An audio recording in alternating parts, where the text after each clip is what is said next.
Good afternoon, everyone. Today is 17th of November 2025, and we are back at our regular newspaper analysis. We would be discussing five important articles, but before we start, I have an important announcement to make. इसके बाद से जो current affairs का CNA होगा, उसमें हम specific current affairs का अलग सेपरेट सेशन होगा और ये जो regular daily current newspaper analysis है ये नेशनल और इंटरनेशनल के ऊपर फोकस करेगा, है ना? मतलब आपका यूपीएससी और एपीएससी दोनों के लिए फोकस्ड स्टडी हो पाएगा। तो जो 5 आर्टिकल हम डिस्कस करने वाले हैं, उसमें से पहले है कि टेरिटोरियल आर्मी जो है, उसमें women will be able to join now, few battalion specific. फिर क्लाइमेट फाइनेंसिंग के लिए कंट्री प्लेटफॉर्म क्रिएट किया है, इंडिया ने ज्वाइन किया उसको। ये बेलेम ब्राजील में जो COP30 चल रहा है उसमें। फिर इंडिया और यूरोशियन इकोनॉमिक यूनियन जो है उसके उनके बीच में फ्री ट्रेड एग्रीमेंट के लिए कुछ डेवलपमेंट्स हुए, उसको डिस्कस करेंगे। Fourth article is going to be about seeds, जो फार्मर से रिलेटेड है। And last one is going to be the national press day 2025, 16 नवंबर, मतलब कल संडे को था, तो उसके बारे में न्यूज है, तो उसको हम डिस्कस करेंगे। So let's get started. This is our Telegram QR code. Please scan it and get access to all the important infographics. Our next foundation batch, which is equally good for APSC as well as UPSC, available in online and offline mode, will start from 1st of December. Okay. So you may consider joining it. And for further details, you can contact on this number. Let's get started. So, path breaking development हुआ है Indian army के context में। अब पहली बार they are planning to introduce induct women soldiers into the territorial army. अब territorial army क्या होता है? टेरिटोरियल आर्मी और नॉर्मल आर्मी में डिफरेंस ये है कि territorial army is made up of civilians, जिनको ट्रेन किया जाता है वो होते हैं, और ये वॉलंटियर आर्मी होती है। जो सिविलियंस खुद होकर वॉलंटियर करते हैं टेरिटोरियल आर्मी ज्वाइन करने के लिए, उनके लिए होती है ये। उनकी जो इन्फेंट्री बटालियन है टेरिटोरियल आर्मी के, उसका भी होम एंड हेल्थ, ये जो सेक्शन है उसमें women would be joining now. Specially कुछ सिलेक्टेड बटालियंस में एक सेक्शन होता है 10 सोल्जर्स का, एक सेक्शन विमेन के लिए रिजर्व कर दिया गया है। ठीक है, तो ये टेरिटोरियल आर्मी का थोड़ा सा बैकग्राउंड देख लेते हैं। टेरिटोरियल आर्मी जो है, it was establish in 2004-5, mainly Jammu Kashmir में, जिसमें 8 बटालियंस है, और नॉर्थ ईस्ट में जिसमें 3 बटालियंस है। ये, जैसे मैंने पहले इन्फॉर्म किया, टेरिटोरियल आर्मी ये सिटीजन्स की वॉलंटियर आर्मी होती है ना? जिसमें एक मतलब इसका पर्पस है कि ट्रेन्ड मैन पावर को प्रोवाइड करना during the emergencies, internal disturbances and the task which are specialised in nature. अभी करंटली जो इंडियन आर्मी के कोर कॉम्बैट आर्म्स है, जैसे कि इन्फेंट्री हुआ, आर्मर्ड कॉर्प्स हुआ, या मैकेनाइज्ड इन्फेंट्री हुआ, इन सब में women are not permitted yet currently. लेकिन इंडियन आर्मी के women officers are present in corps of military police as well as several combat support arms. अब इस मूवमेंट, ये जो न्यू मूवमेंट आया, कि ये जो न्यू मूव टेरिटोरियल आर्मी लेकर आ रही है, इसका सिग्निफिकेंस क्या है?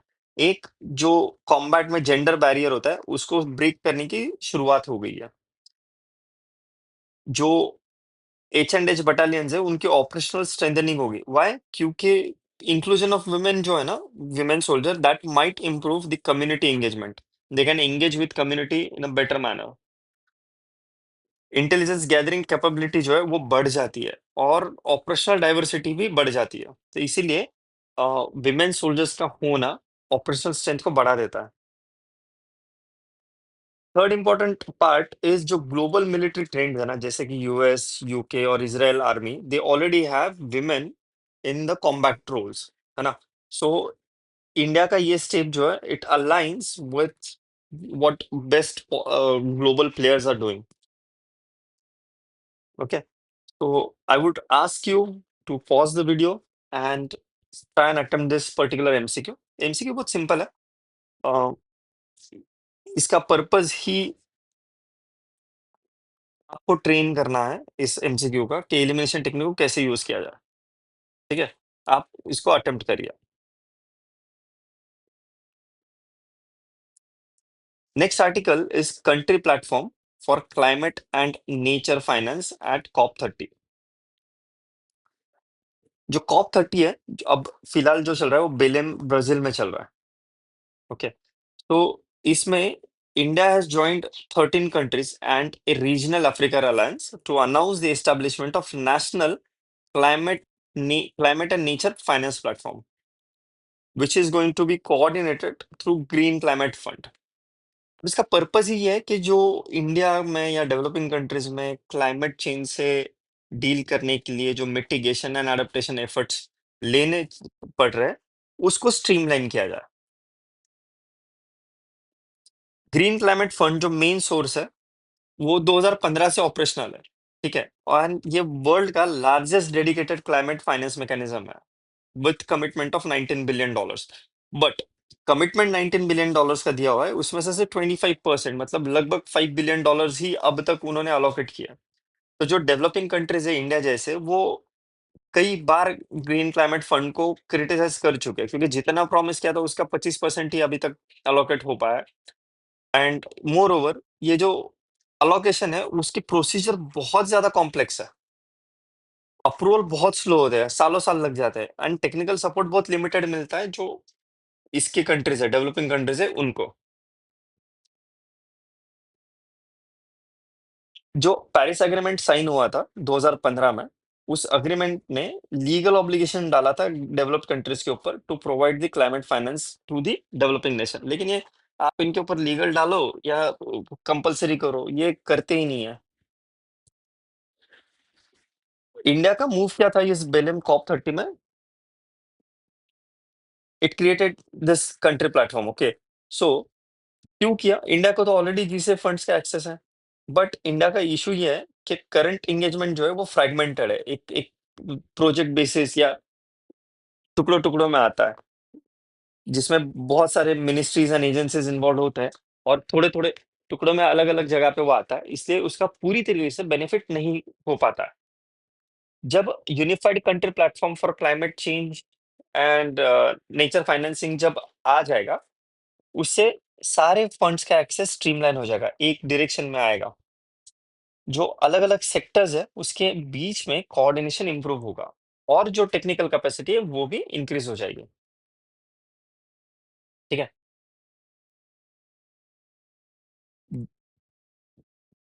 इंडिया के साथ में there are other countries which have announced the creation of country platform to access this green climate fund. वो टोटल है 16, जिसमें ब्राजील भी है और कैरिबियन प्लेटफॉर्म्स भी है. जिन कंट्रीज ने अनाउंस किया है उन कंट्रीज के नाम यहाँ पे है सारे, लेकिन इन कंट्रीज का नाम याद रखने की कोई जरूरत नहीं है, क्योंकि इसके ऊपर कोई क्वेश्चन नहीं आएगा. You don't need to remember these names, but you can go through them once. आप you will recognize कि इन सब कंट्रीज में सारे के सारे डेवलपिंग नेशन है, डेवलप्ड कंट्री कोई नहीं है. अब ये जब कंट्री प्लेटफॉर्म एस्टेब्लिश हो गया, तो उसका सिग्निफिकेंस क्या है? एक, जो क्लाइमेट फाइनेंस है इसके लिए इंडिया का एक्सेस जो है वो स्ट्रेंथन हो जाएगा. जो ग्लोबल क्लाइमेट आर्किटेक्चर है उसके साथ इसको कंट्री स्पेसिफिक प्लेटफॉर्म जो है वो अलाइन करेगा, और एडाप्टेशन प्रायोरिटीज को सपोर्ट करेगा, क्योंकि there is constant debate between adaptation and mitigation, right? तो डेवलपिंग कंट्री जो है वो एडाप्टेशन चाहती है, डेवलप्ड कंट्री मिटिगेशन चाहती है, टेक्नोलॉजी कोलोनियलिज्म के कंटेक्स्ट में. तो वो सब क्या है मैं आपको बाद में एक्सप्लेन कर दूंगा, बट अभी के लिए इतना देखिए.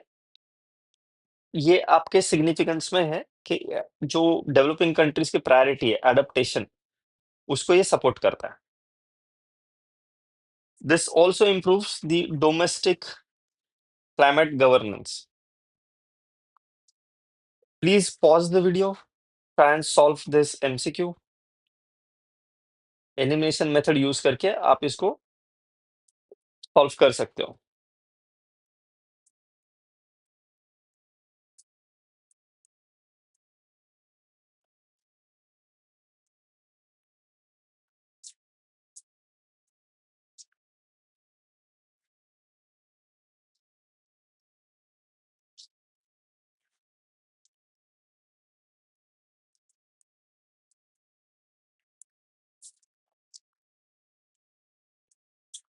Next article is about EAEU. India, EAEU. EAEU stands for Eurasian. Europe Asia का जो मर्जिंग पॉइंट है वहां पे यूरेशियन इकोनॉमिक यूनियन के बारे में है, जो प्रपोज्ड एफटी है उसको डिस्कस करता है। FTA stands for free trade agreement. India and Eurasian Economic union, which is, ये जो यूरेशियन इकोनॉमिक यूनियन है ये 5 कंट्रीज का ब्लॉक है।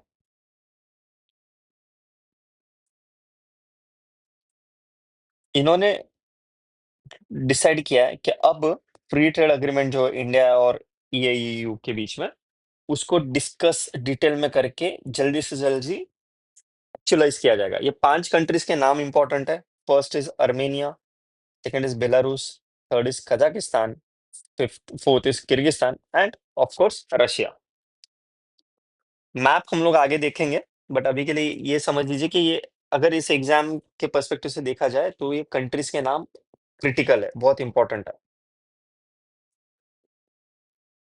कुछ बैकग्राउंड देख लेते हैं। ये जो फॉर्मल एंगेजमेंट थी फ्री ट्रेड अग्रीमेंट के बारे में, ये इसी साल अगस्त में स्टार्ट हुआ है ना। और ये जो टर्म्स ऑफ रेफरेंस दिए उसमें ये कहा गया कि अराउंड 1.5 साल में, 18 मंथ्स के अंदर निगोशिएशन प्रोसेस को किया जाए एंड एफटीए को फाइनली एग्जीक्यूट किया जाए।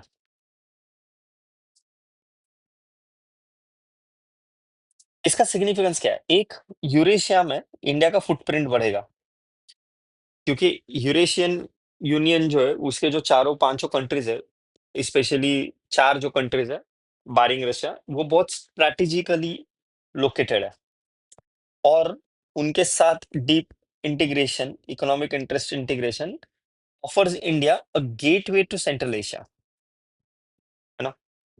क्योंकि वहां पे चाइना का स्ट्रॉन्ग प्रेजेंस है, तो उसको काउंटर करने के लिए India wants to increase its presence. Second significant aspect ये है कि जो अप्लाई चेन रेजिलियंस है उसको स्ट्रेंथन करना, क्योंकि अगर फ्री ट्रेड अग्रीमेंट हो जाएगा तो जो ट्रेडिशनल मार्केट है इंडिया का, जिसके साथ हमारा सप्लाई चेन बिल्डअप हो रखा है, उनको अगर कोई थ्रेट आता है तो उसको काउंटर करने के लिए we will have resilient, reliable association of supply chain with Central Asian or Eurasian countries that will lead to the multipolar supply chain security. Third important aspect is cooperation in critical mineral. ये critical mineral जो है वो बहुत crucial होता है, specially in the sectors like EVs, electronic manufacturing या renewable energy के लिए, स्पेशली बैटरी एसोसिएटेड जो भी है उसमें क्रिटिकल मिनरल्स बहुत इंपॉर्टेंट होता है। And these critical minerals are in abundance in Central Asia. ये समझ लेते हैं, ये यूरेशियन इकोनॉमिक यूनियन है क्या, है ना।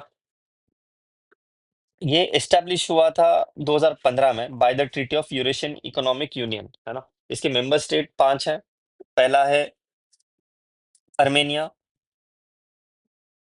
पहला है अर्मेनिया, दूसरा है बेलारूस, फिर Kyrgyz Republic, Russian federation and Kazakhstan. ठीक है, यहाँ पे मैप में देख लीजिए, यहाँ है Republic of Armenia, Republic of Kazakhstan, Republic of Belarus, Russian federation and Kyrgyz Republic. एक सिंगल यूनिट ब्लॉक है ये। इस यूरेशियन इकोनॉमिक यूनियन का headquarters is obviously in Moscow ना। इसका पर्पज ही है कि जो good service, capital and labour जो है उसका फ्री मूवमेंट को सपोर्ट करे और जो पॉलिसीज है उनको कोऑर्डिनेट करके मॉडर्नाइज कर दे। जो इकोनॉमीज है, कंट्रीज जो इसमें पार्टिसिपेंट है, उनकी इकोनॉमीज को मॉडर्नाइज करे। इस यूरेशियन इकोनॉमिक यूनियन का इंडिया के लिए क्या फायदा है? एक तो सबसे पहले मार्केट एक्सेस, लगभग $6.5 ट्रिलियन का मार्केट है यूरेशियन यूनियन। तो उसमें इंडिया को एक्सेस मिल जाएगा, specially for the sectors like textile, pharma, engineering goods, electronics, है ना? और this will increase the competitiveness and also provide newer opportunity for MSME sector. दूसरा सिग्निफिकेंस, नेक्स्ट सिग्निफिकेंस क्या है कि ट्रेड डाइवर्सिफाई हो जाएगा। मतलब partnership with Eurasian Economic Union will help India to reduce dependence on the US and EU market, specially जो tariff dispute चल रहा है उसके बीच में। This will also strengthen India Eurasian Economic union partnership, जो कि $70 बिलियन के आसपास है, और वो काफी बढ़ेगा। Probably the most important aspect would be energy security. अभी फिलहाल रशिया से ही हम 35 से 40% ऑफ एनर्जी सिक्योरिटी अश्योर कर रहे हैं। अगर आप यूरेशियन यूनियन को ज्वाइन कर लेते हैं तो rest of the countries can also help you in securing long term energy cooperation. Eurasian Economic Union से इंटीग्रेट होने के बाद we will also get the boost to the connectivity, specially it will complement the International North South Transport Corridor जो है वो, और Chennai Vladivostok corridor जो है, उन दोनों को सपोर्ट करेगा, उसको स्ट्रेंथन करेगा by, and it will end up reducing the logistic cost and transit time. I would request you to solve this MCQ, pause the video and attempt this MCQ.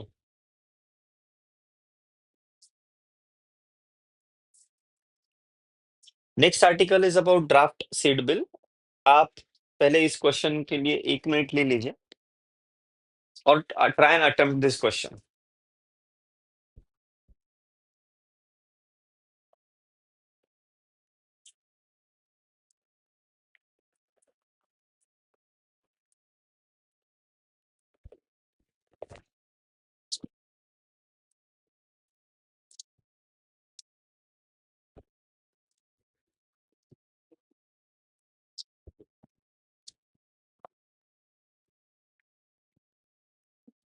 Next article is draft seeds bill 2025।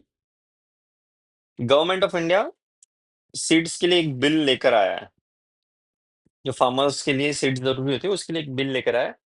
उसका एक draft उन्होंने share किया हुआ है, तो उस draft को discuss करता है ये पर्टिकुलर आर्टिकल। अभी ये ड्राफ्ट लेवल पर है, इसलिए इसको बहुत डिटेल में समझने की जरूरत नहीं है, बस ये समझ लीजिए कि इसकी इंपॉर्टेंट एस्पेक्ट क्या है।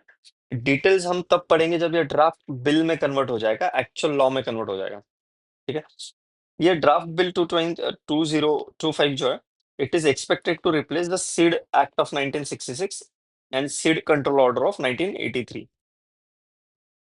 इसके कुछ की प्रोविजंस है, जैसे कि जो सीड वैरायटीज है उनका मैंडेटरी रजिस्ट्रेशन करना होगा। मतलब जितने भी सीड वैरायटीज है, वेदर दे आर डोमेस्टिक और imported they must be registered. इसमें कुछ एग्जाम्पशन है, जो कि ट्रेडिशनल फार्मर्स वैरायटीज जो है, और जो सीड्स है which are meant only for export, उनको रजिस्टर करने की जरूरत नहीं है। मार्केट कंट्रोल और डिजिटल ट्रेसेबिलिटी इसका नेक्स्ट की प्रोविजन है। मतलब जो सीड डीलर्स होंगे they must obtain state registration certificate. QR code होना जरूरी होगा हर सीड पैकेट के ऊपर, जो कि सेंट्रल सीड ट्रेसेबिलिटी पोर्टल से जनरेट करना होगा। मतलब एंड टू एंड इससे ट्रैकिंग हो पाएगा सीड्स का, और जो भी इधर उधर सीड गायब हो जाते हैं, या सीड में क्या कहते, क्या कह सकते हैं उसको, सीड में मिलावट जो कर देते हैं, वो अवॉइड हो जाएगी। Third is central accreditation system. मतलब जो सेंट्रल एजेंसी होगी वो उसको सर्टिफिकेशन देगी, एक्रेडिटेशन करेगी। कुछ पेनल्टीज भी होंगी, अगर कोई माइनर ऑफेंस हुआ तो 1 लाख के आसपास आपको पेनल्टी रहेगी, और मेजर ऑफेंस जो है वो 30 लाख या 3 साल की जेल तक का अब उसमें प्रावधान है पेनल्टी का। फार्मर्स को कुछ अधिकार दिए गए। Farmers have gotten few rights, जैसे कि farmers can grow, save, share, exchange and sell the farm saved seed. But what they cannot do is they cannot sell them using company brands name. वो आप बेच सकते हो लेकिन किसी company के ब्रांड पे नहीं। इस ड्राफ्ट में कुछ मेजर कंसर्न है कि भाई कॉम्पेंसेशन मैकेनिज्म जो है वो मिसिंग है। मतलब अगर किसी फार्मर के साथ कुछ गलत हुआ तो उनको सिविल कोर्ट ही जाना पड़ेगा। कोई अलग से क्विक फार्मर फ्रेंडली या क्वासी जुडिशियल मैकेनिज्म नहीं दिया गया है। इस सब में कम्युनिटी सीड्स कीपर जो होते हैं जैसे कि विमेन सीड ग्रुप है, फार्मर प्रोड्यूसर्स ऑर्गेनाइजेशन है, इनको एक्सक्लूड कर दिया गया। बट ये चलो ये तो अभी ड्राफ्ट है, इसमें काफी चेंजेस आएंगे, डिस्कशंस होंगे, बिल में कन्वर्ट होते होते काफी टाइम में काफी इंप्रूवमेंट आ जाएगा। कुछ क्रिटिक्स ये भी कह रहे हैं कि इसमें कॉर्पोरेट बायस है और डिजिटल बर्डन दे दिया गया है, और जो फॉरेन सीड्स है उनके लिए कुछ लूपहोल्स छोड़ दिए गए। बट लाइक आई सेड कि अभी ये ड्राफ्ट लेवल पर है, तो इसको इसके सिर्फ ऊपर ऊपर से इंफॉर्मेशन आप रखिए। जब बिल में कन्वर्ट हो जाएगा, एक्चुअल लॉ में कन्वर्ट हो जाएगा, तब इसको और डिटेल में पढ़ेंगे। Please try and attempt this question.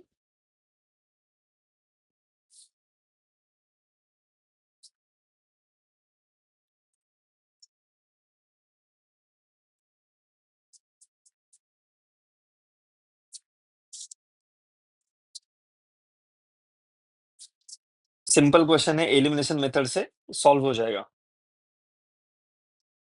अगर आप चाहो तो इसको मैं आपके साथ सॉल्व कर लेता हूँ। ये कह रहा है कि it mandates value for cultivation and use VCU testing for all seeds varieties including traditional farmers varieties. All बहुत एक्सट्रीम है। तो ए तो गया, ये भी गया, क्योंकि जो ट्रेडिशनल फार्मर्स वैरायटीज है उनको तो एक्सक्लूड किया गया, उनको एग्जाम्पशन दिया गया। तो मतलब सी एंड डी दोनों में कॉमन है, तो सी और डी दोनों करेक्ट है। अब बचा B statement, community seeds groups such as FPO and women seed collectives are exempted. No, no, they are not exempted.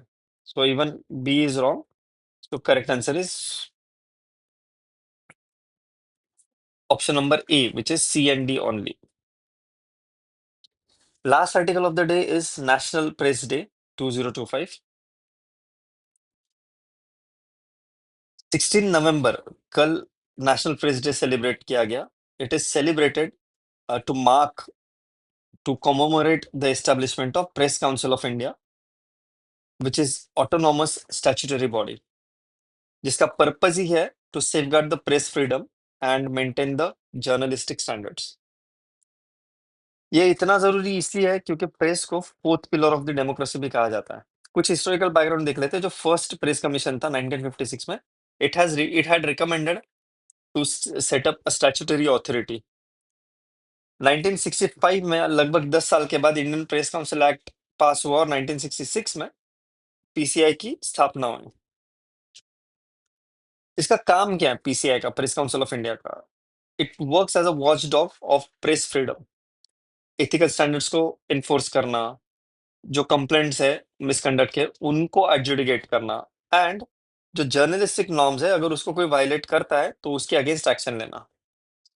ये पीसीआई जो है इट एक्ट्स और फंक्शन एज एन एडवाइजरी और quasi judicial body free from all the government control.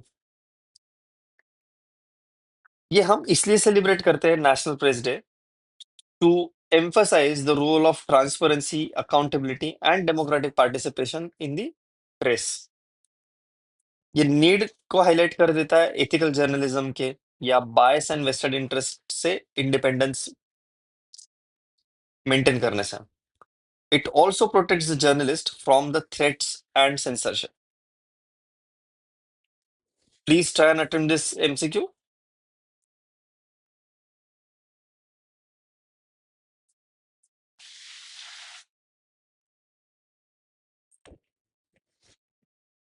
Elimination technique से ये solve हो जाएगा। ये जो वन स्टॉप सॉल्यूशन है ना सीएसएपी के स्मार्ट बुक्स, जिसमें टोटल बुक सेट है 17, 11 जो है, 10 जो है वो प्री स्पेसिफिक है और 7 जो है वो मेन स्पेसिफिक है। अब वो एसएमएस स्क्रिप्ट में, एसएमएस मीडियम में भी अवेलेबल है। Kindly connect on this number to get access to your smart books. Thank you so much. See you tomorrow with another set of articles